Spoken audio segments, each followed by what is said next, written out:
함께 읽은 이 에스겔서 27장에 있는 이 말씀을 통해서 하나님께서 주시는 은혜를 우리가 함께 나누기를 원합니다. 여러분이 에스겔서 27장 말씀에도 이 두로에 대한 심판에 대해서 말씀을 하고 있습니다. 거기 1절에 보면 여호와의 말씀이 이 에스겔에게 임했다고 되어 있죠. 하나님 말씀을 전했는 것이고 또 예언의 말씀, 심판의 말씀을 전하고 있는 것입니다. 지난주에도 이 두로에 대해서 말씀을 드렸지만 오늘 이 말씀은요, 지난주보다 이 두로의 심판에 대해서 조금 더 구체적으로 자세하게 설명을 하게 됩니다. 아마 이 두로라는 성이 그 당시에는 굉장히 유명했던 것 같아요. 그래서 두로가 26장, 27장, 28장 3장에 걸쳐서 기록이 되어 있습니다. 아마 무역을 하는 도시였기 때문에 굉장히 유명했고 또 화려했던 것입니다. 또 그 부와 영광을 가지고 악을 많이 행했기 때문에 하나님이 이 두로에 대해서는 할 말이 많으신 거예요. 그래서 이제 28장까지 그 내용이 3장이 기록이 되어 있고요. 또 특별히 28장에는 굉장히 중요한 이 하나님의 비밀이 하나 기록이 되어 있습니다. 굉장히 중요한 내용인데 이거는 다음 주에 말씀을 나눌 때 제가 설명을 드리겠습니다. 오늘은 이제 에스겔서 27장에 두로를 위한 슬픈 노래, 애가를 기록을 하게 됩니다. 여러분 2절에 보시면요, 인자야 너는 두로를 위하여 슬픈 노래, 애가를 지어라 라고 명령을 하게 됩니다. 여러분 이 두로는요, 섬으로 이루어진 항구 도시이기 때문에 굉장히 아름다웠다는 거예요. 그래서 여기 3절에도 보면 그렇게 기록을 해놨죠. 너는 두로를 향하여 이르기를 바다 어귀 위에 거주하면서 여러 선 백성과 거래하는 자여, 주 여호와께서 이같이 말씀하시되 두로야 네가 말하기를 나는 온전히 아름답다 하였도다. 스스로 보기에도 너무 화려하고 너무 아름다웠다, 너무 번창했다, 그렇게 자랑을 했다는 거예요. 이 두로는 이 배를 만들어 가지고 그 지역에 있는 수많은 나라들과 장사를 하고 무역을 하면서 부와 영광을 많이 누렸던 그런 나라였습니다. 그래서 그 어느 도시보다 화려했고요, 또 아름다운 도시였다는 거예요. 근데 이 두로의 죄가 뭐냐 하면 이런 화려함과 이런 아름다움을 주신 분이 하나님이었다는 것을 잊어버렸다, 기억하지 못했다, 그렇게 말씀하는 겁니다. 그래서 이런 4절을 잘 보시면요, 네 땅이 바다 가운데 있으며 너를 지은 자가 네 아름다움을 온전하게 하였도다, 그렇게 말씀을 합니다. 너를 지은 자가 이 도시를 만들고 사람들을 살게 하고 또 풍성하게 살 수 있도록 은혜를 베푼 자, 이 지으신 분이 누구냐? 하나님이었다는 거예요. 하나님이 그렇게 아름다움을 주셨다, 온전하게 했다. 그런데 이 하나님이 주신 은혜를 다 잃어버린 거죠. 사실 여기 온전하게 했다는 말이 그 두로 전체가 다 아름다웠다, 이런 뜻이거든요. 그러니까 이 두로라는 도시 자체가 부족함이 없는 그런 은혜를 누렸다는 거예요. 그런데 이 두로는요, 자기 힘과 능력으로, 자기 능력으로 그렇게 되었다고 스스로 착각을 했다는 것입니다. 그리고 그 아름다움과 그 영광이요, 영원히 갈 줄 알았다는 거예요. 영원히 누릴 줄 알고 천년만년 누릴 줄 알고 그렇게 교만을 했다는 거예요. 이 두로의 죄는 하나님을 아는 지식도 없고 하나님에 대한 믿음도 다 잃어버렸다라고 말씀을 하는 겁니다. 자기가 가진 것에 이 마음을 빼앗겨가지고 하나님에 대한 지식을 배우질 않았다는 거예요. 그래서 여러분 5절부터 26절까지 말씀을 전체를 보면요, 하나님께서 이 아무것도 없는 맨바위 같은 그런 두로에 어떻게 이렇게 아름다운 도시가 되게 하셨는지, 어떻게 그렇게 큰 복을 주셨는지 하나하나 하나님이 설명을 하는 장면이 나옵니다. 여러분 5절부터 11절까지 보시면요, 그들이 배를 만들었다고 되어 있어요. 그 배를 만드는 재료와 모든 여건을 누가 허락하셨는가? 하나님이 주신 거예요. 하나님이 지혜를 주셔가지고 이게 다 배를 만들겠다는 거예요. 5절에 한번 보십시오. 선일의 잣나무, 이것으로 판자를 만들었다. 배의 모든 몸통을 만든 거예요. 레바논의 백향목으로 돛대를 만들었다고 되어 있죠. 6절 말씀에는요, 바산의 상수리 나무로 노를, 이 젓는 노를 만들었고요. 기띔의 황양목으로 갑판을, 배의 이 밑바닥을 만들었다고 되어 있습니다. 하나님께서 이렇게 배를 만들 수 있는 좋은 재료들을 다 준비해 주신 거예요. 7절 말씀에 보면요, 애굽에 가는 이 배로 돛을 만들었다고 되어 있죠. 바람을 이용할 수 있도록 튼튼한 돛을 만들었고요. 시돈과 아르밧 사람들이요, 사공이 되어줬고, 백기를 인도하는 사공이 되어줬고, 두로의 지혜로운 자가 선장이 되겠다라고 말씀을 합니다. 그리고 9절에 보면요, 이 그발의 노인과 지혜자가 이 배의 틈을 다 막았다고 되어 있어요. 나무로 이렇게 배를 만들어도 물이 새면 배가 뜰 수가 없잖아요. 그 틈을 만드는 기술자들을 하나님이 준비해 주셨어요. 또 이 배를 만들어서 운영을 할 때 장사할 수 있도록, 무역을 할 수 있도록, 배가 움직일 때 모든 도시를 다니게 해서 무역하게 하셨다라고 말씀을 합니다.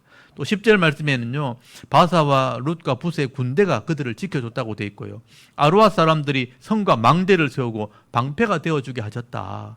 그래서 네 아름다움이 온전하게 되었다라고 설명을 하고 있습니다. 여러분, 이 두로가 아름답고 온전하게 되기 위해서는 수많은 나라들, 수많은 사람들이 서로 협력을 하고 지혜를 내 가지고 또 엄청난 무역을 할 수 있는 나라를 이렇게 붙여줘 가지고 이렇게 부와 영광을 누리게 하셨다. 아름다움을 유지하겠다. 하나님께서 좋은 재료를 허락하셨고, 하나님께서 많은 동력자들, 일꾼들을 붙여주셔 가지고 좋은 시절을 만나게 하셔 가지고 그런 은혜를 누리게 하셨다는 거예요. 그리고 배를 타고 이 나라를 다닐 때 수많은 상품들을 거래를 하게 됩니다. 하나님께서 많은 상품들을 또 나라마다 그 잘하는 특산물들이 있잖아요. 그런 특산물들을 다 이렇게 배로 실어 나르게 하셔가지고 서로 거래하게 하고 바꾸어 가게 하고 상거래하게 하셨다. 여러분 12절에 보시면요, 다시스의 각종 보석들을 거래하겠다는 거예요. 이 다시스가 유명한 도시입니다. 13절에는요, 야완과 두발과 메색 사람들이 놋그릇을 가져와가지고 서로를 이렇게 바꾸어 갔다고 돼 있고요. 14절에는 도갈마 족속들이요, 말과 군마와 노새를 가지고 왔다고 돼 있고요. 15절에는 드단 사람들이 상아와 이 박달나무 이런 것들을 가져와서 서로 상거래하고 바꾸기도 하고 장사를 했다는 거예요. 16절 말씀에는 아람 사람들이 남보석, 자색, 배와 산호와 홍보석들을 가져와서 거래를 했다고 돼 있고요. 17절 말씀에는 유다와 북이스라엘, 이 이스라엘 땅에 있는 귀한 특산물들, 밀과 과자와 꿀과 이런 기름과 유향을 가져와서 서로 팔았다고 되어 있습니다. 여러분, 이런 여러 나라 사람들이요, 그 나라의 유명한 이런 특산물들을 가지고 와서 다른 상품과 바꾸기도 하고 또 그것으로 거래를 하게 될 때 많은 부를 누렸던 도시가 바로 두로였다는 거예요. 그래서 25절 말씀해 보시면 다시스의 배는 때를 지어서 네 화물을 나르니 네가 바다 중심에 있었다. 그 전체 바다 중심에서 풍부하여 영화가 매우 크도다라고 말씀을 하고 있습니다. 그 고대 도시에서 이 엄청난 부를 누렸다는 거예요. 여기 특별히 다시스라는 도시가 지금은 사라지고 없는 도시죠. 그래서 학자들이 이곳이 바로 아틀란티스였다, 보통 그렇게 이야기를 합니다. 그래서 기록에만 남아있는 도시입니다. 이 황금과 보석이 유명한 그런 곳이죠. 그래서 지진이 일어났을 때 바다 밑에 깔아앉았다, 흔적도 없이 그 도시가 사라진 겁니다. 그래서 당시에 서쪽 끝에서는 이 다시스가 번창을 했고요, 또 이 지중해 중심에서는 이 두로가 화려한 도시로 영화를 누리게 되었다라고 말씀을 하는 겁니다. 그래서 그 당시에 유명한 두 도시, 무역으로 유명한 도시가 아틀란티스, 그러니까 다시스와 이 두로였다는 거예요. 그런데 여러분, 이렇게 많은 나라들이 거래를 하고 장사를 하게 되는 것은 우연히 그냥 일어난 일들이 아니라는 것입니다. 하나님께서 그 시대 자체에 복을 주신 거예요. 또 많은 사람들이 활성화할 수 있도록 하나님이 은혜를 베풀어 준 겁니다. 그래서 그들이 좋은 기회를 만났기 때문에 서로 만나게 하시고 거래하게 하시고 번창하게 하셨다는 거예요. 그런데 이 두로가요, 이런 하나님의 은혜와 하나님의 이 복을 주심에 감사하지 아니하고 그 가진 것, 손에 쥐고 있는 것, 이 부와 영광만 바라보면서 교만했다는 거예요. 또 그것 가지고 타락을 하게 된 겁니다. 하나님께서 그 모든 거래를 그래서 끊어버리겠다. 이 두로와 이 모든 성들을 바다로 덮어버리겠다. 그 모든 배들, 번창했던 모든 배들은 다 바다에 빠뜨려 버리겠다. 하나님께서 그렇게 경고하고 있는 겁니다. 그렇게 할 때 그 거래하던 모든 상인들이요, 슬퍼하게 되고 통곡하게 되는 일이 벌어지게 될 거다. 그 수많은 부와 영광을 누렸던 그런 상인들, 선장들, 또 부를 누렸던 부자들 다 이 두로가 망할 때 함께 슬퍼하게 될 거다. 그래서 애가를 불러라. 하나님 말씀하는 거죠. 그래서 여러분 26절 한번 보십시오. 네 사공이 너를 인도하여 큰 물에 이르게 하며 동풍이 바다 한가운데서 너를 무찔러도다 라고 말씀을 합니다. 큰 물을 일으켜 가지고 이 두로를요 바다 한가운데 다 빠뜨려 버리겠다. 이 지중해에는요 풍랑이 굉장히 많이 일어납니다. 계절풍이 불어올 때, 계절이 바뀔 때마다 큰 풍랑이 일어나고 배들이 많이 이렇게 파손하게 됐죠. 그래서 하나님이 그런 풍랑을 통해서 파손시키고 땅을 흔들어 지진을 일으켜서 이 섬들을 다 바다에 빠뜨려 버리겠다. 심판하실 것을 말씀하게 되는 거예요. 여러분 27절 한번 보십시오. 네 재물과 상품과 바꾼 물건과 네 사공과 선장과 네 배의 틈을 막는 자와 네 상인과 네 가운데 있는 모든 용사와 네 가운데 있는 모든 무리가 네가 패망하는 날에 다 바다 한가운데 빠질 것이며 네 선장이 부르짖는 소리에 물결이 흔들리리로다. 그렇게 말씀하죠. 또 34절 보십시오. 네가 바다 깊은 데서 파선할 때에 네 무역품과 네 성객이 다 빠졌으며 섬의 주민들이 너로 말미암아 놀라고 왕들이 심히 두려워하여 얼굴에 근심이 가득하도다. 그렇게 말씀을 합니다. 그 수많은 거래하는 배들이요 하나님께서 풍랑을 일으키면 바다에 다 빠뜨리는 거죠. 거기 타 있는 성객들 또 주민들 다 두려워 놀라고 떨게 될 거다. 왕들 거래하는 모든 왕들도 심히 근심하게 될 거다. 하나님이 배를 이렇게 파손시킬 때 거기 실려있는 모든 물건들 성객들 다 바다에 빠뜨려지게 될 것이다. 여러분 예전에 우리 얼마 전에 세월호가 물에 이렇게 침몰할 때 TV로 다 봤잖아요. 안타까운 마음으로 지켜봤잖아요. 사람의 생명이 물에 다 빠지는 것을 볼 때 아무것도 할 수 없이 그냥 침몰하는 것을 볼 때 소리도 못 지르고 울기만 했던 그런 기억이 있을 겁니다. 여러분 두로가 그런 침몰하게 되는 배와 같이 될 거다. 배들이 다 빠뜨리게 되고 그 거래하는 모든 아름다운 도시들도 바다에 다 빠지게 될 거다. 그래서 많은 사람들이 지혜를 내 가지고 배를 만들고 수많은 나라와 이 무역을 하던 그 상품들, 오가는 모든 아름다운 것들 다 하나님이 빠뜨려 버릴 것이다. 그 모든 것을 허락하신 분이 바로 하나님이었는데 하나님을 기억하지 못했다. 하나님을 잊어버리고 타락하게 될 때 결국은요 두로는 잠깐 동안은 부를 이뤘지만 모든 것을 다 잃어버리게 되었고 비참하게 망하게 된 거예요. 두로를 그 당시 사람들이 볼 때 공포의 대상이 되었다라고 말하는 거예요. 그래서 여러분 36절 마지막 절 그 뒷부분 한번 보십시오. 마지막 절 36절에 보시면 많은 민족의 상인들이 다 너를 비웃으며 네가 공포의 대상이 되고 네가 영원히 다시 있지 못하리라 하셨느니라. 사람들에게 공포의 대상이 되었다는 거예요. 이 두로의 이런 번창함과 또 이런 타락함 때문에 이 심판받는 모습이 그 사람들에게는 두려움이 되었다. 공포의 대상처럼 느껴진 거예요. 오늘 이 말씀이 오늘 우리에게도 교훈이 되어지는 것입니다. 우리나라가 지금 이렇게 풍성한 은혜를 누리고 있고 우리 가정이 그래도 이렇게 풍성한 삶을 살고 있는 것은 하나님의 은혜고 하나님이 주신 기회라는 거예요. 우리나라도 정말 옛날에는 가난한 나라였어요.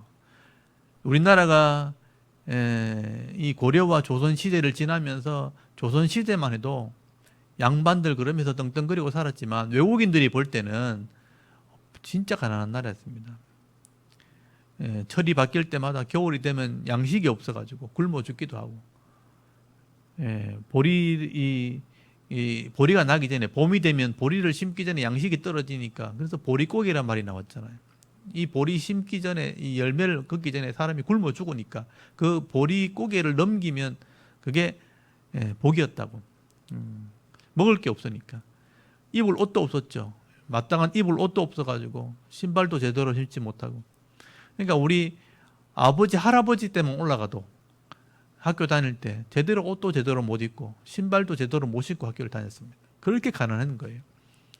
일제강점기 시절을 지나면서 나라가 이렇게 파탄이 나고 6.25 전쟁을 지나면서 모든 기반을 다 잃어버리고 고아들이 그렇게 많았죠. 우리 어릴 때만 해도 고아원이 굉장히 많았습니다. 부모를 잃어버린 그런 자녀들이 많았기 때문에 고아원이 굉장히 많았어요. 부모가 없는 자녀들이 많았습니다. 그렇게 학교도 제대로 못 다닐 정도로 어려웠던 그런 나라가 불과 몇십 년 만에 큰 이렇게 은혜로 잘 살게 된 거죠. 하나님의 은혜로 교회도 부흥하고 우리나라와 이런 민족이 다시 한번 번창하는 은혜를 누린 거죠. 이게 다 하나님의 은혜라는 거예요. 우리나라가 정말 6.25 지난 뒤에는 다른 나라의 도움을 받아야 되는 그런 어려운 나라였지만 하나님이 지혜를 주셔가지고 많은 사람들을 또 일으켜 주시고 많은 사람들을 이렇게 붙여 주셔가지고 그나마 이런 풍성함을 누리게 하신 것입니다. 근데 이것이 다 그냥 생긴 게 아니라는 거예요.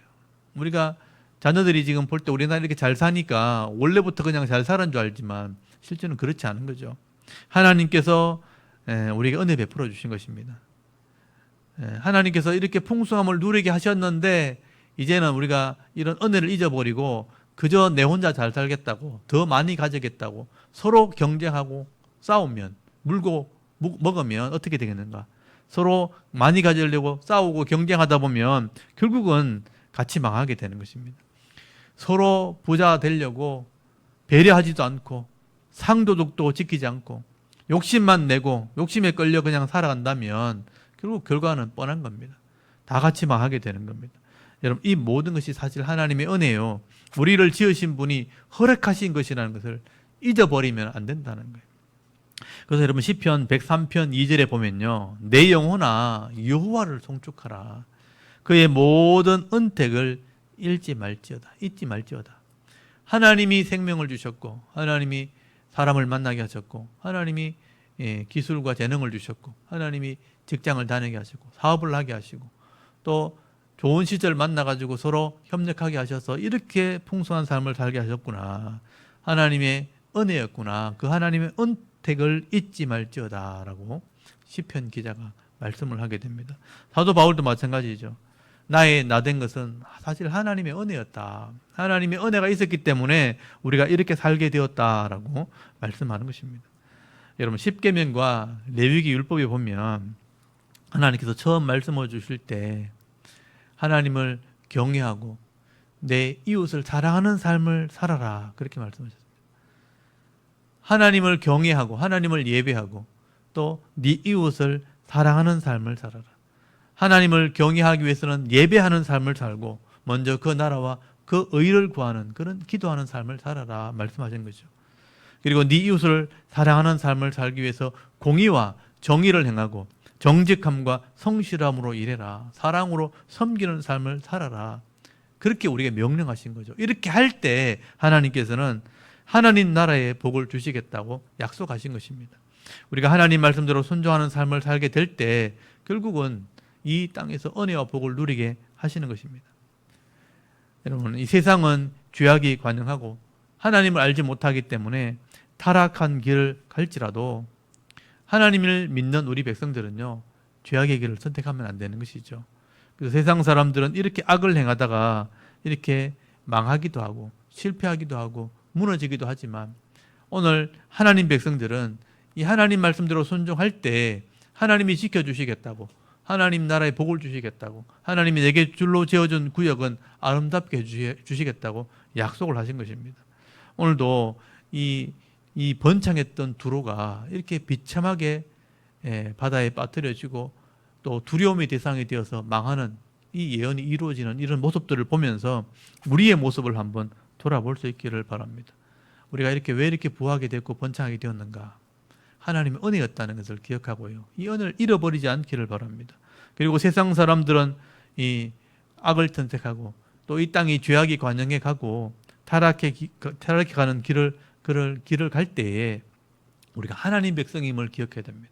그래서 내게 줄로 지어준 구역은 아름다운 곳에 있으며 부족하지 않고 또 평탄한 길을 주시겠다고 형통함을 주시겠다고 하나님이 약속하셨다는 거예요. 우리 그 약속을 믿고 성실하게 이 하나님 말씀을 순종하는 삶을 살아가는 그런 은혜가 있기를 바랍니다. 그래서 오늘도 에스겔서 27장 말씀을 묵상하면서요, 사람들을 붙여주시고 또 기회를 주시고 풍성함을 더해 주셨던 그 하나님의 은혜를 잊지 말고 그 하나님을 믿고 의지하는 삶을 살아갈 때 내가 만나는 모든 사람들에게 내가 받은 복을 나눠주고 이 평안을 전하는 이 은혜의 삶, 축복의 삶, 또 내게 주시는 복을 함께 나누는 삶을 같이 살아갈 수 있는 저와 여러분의 이런 영적인 삶의 모습이 되실 수 있기를 주의 이름으로 축원합니다. 아멘. 우리 잠깐 기도드리겠습니다. 하나님, 오늘도 하나님의 편하와 예배하게 하시고 또 이 에스겔서 말씀을 통해서